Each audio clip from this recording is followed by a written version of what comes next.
It seems that in the last 3.5 years, everything we hold dear has been set on fire.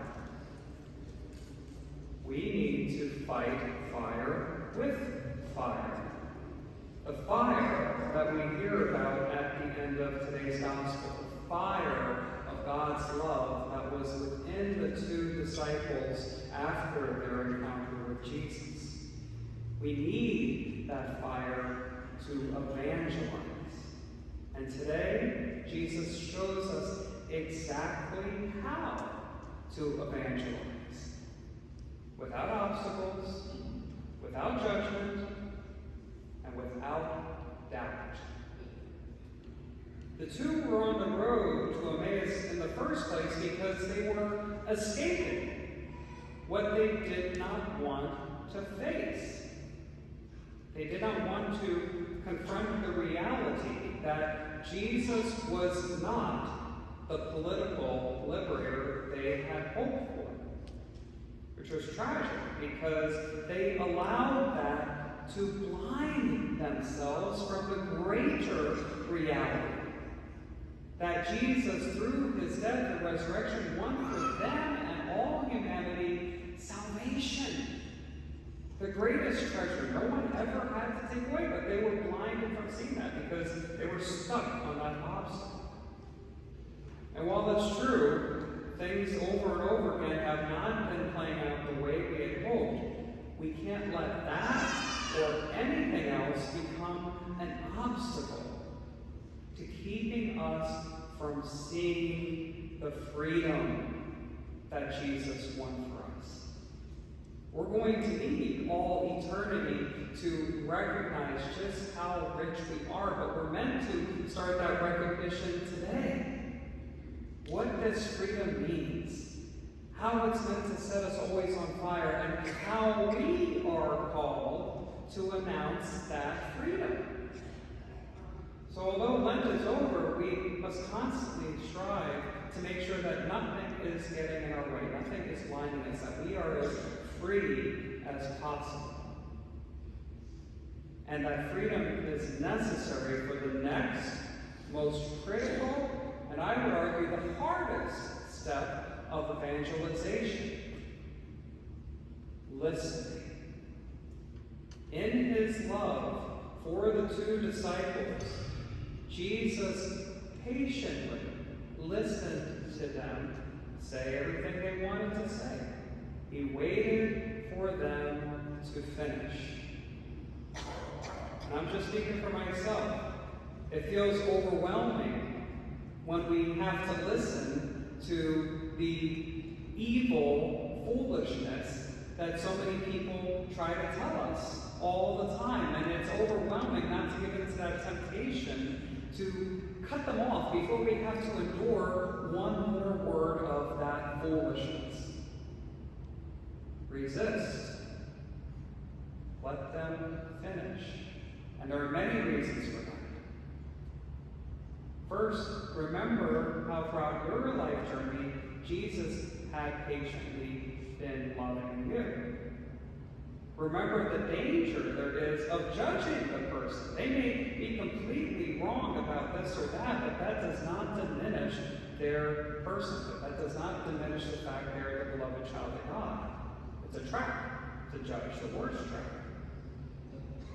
But there is this deepest danger that if we speak the truth in the wrong way, we may put them off from God even further. That's the deepest danger of all. That's the deepest risk we run, so wait for them to finish. And the greatest reason to wait is we're meant to attentively listen to how they are saying their side of the argument. Because under the guidance of the Holy Spirit, we will recognize in their words what words we need to say to convict. No one can have greater conviction than Jesus. No one recognized the power of conviction like Jesus. And that is why he seemed to continue on. It was a gentle invitation. Conviction must always be a gentle invitation to accept the greatest truth of all. Like Jesus, we evangelize with conviction, not force. Force is the MO of the enemy. Force has been used by our enemy for decades.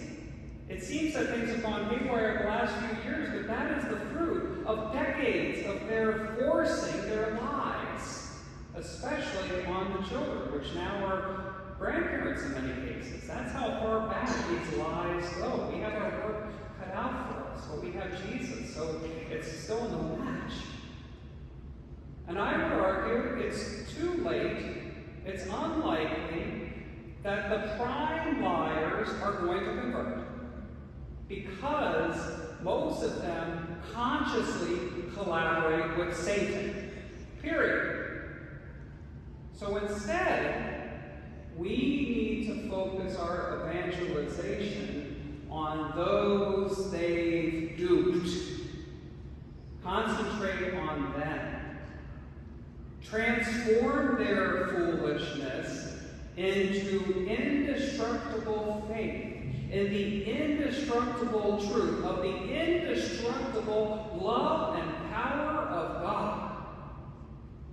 And through the prism of that truth, they will see things more clearly.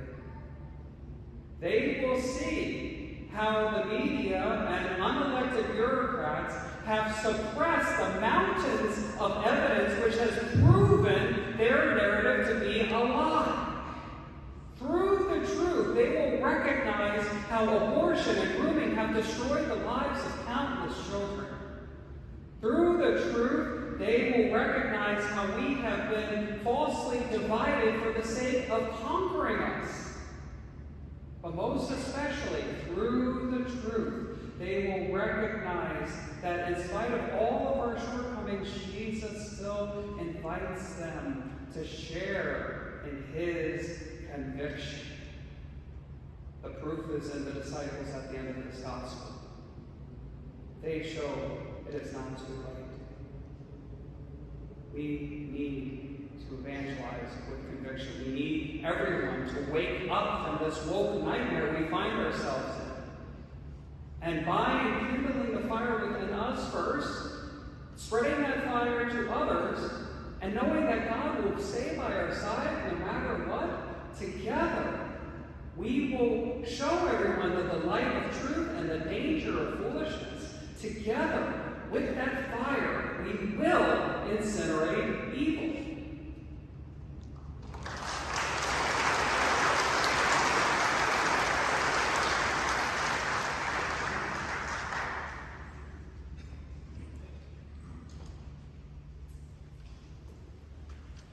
We now stand and we joyfully profess our faith. I believe in one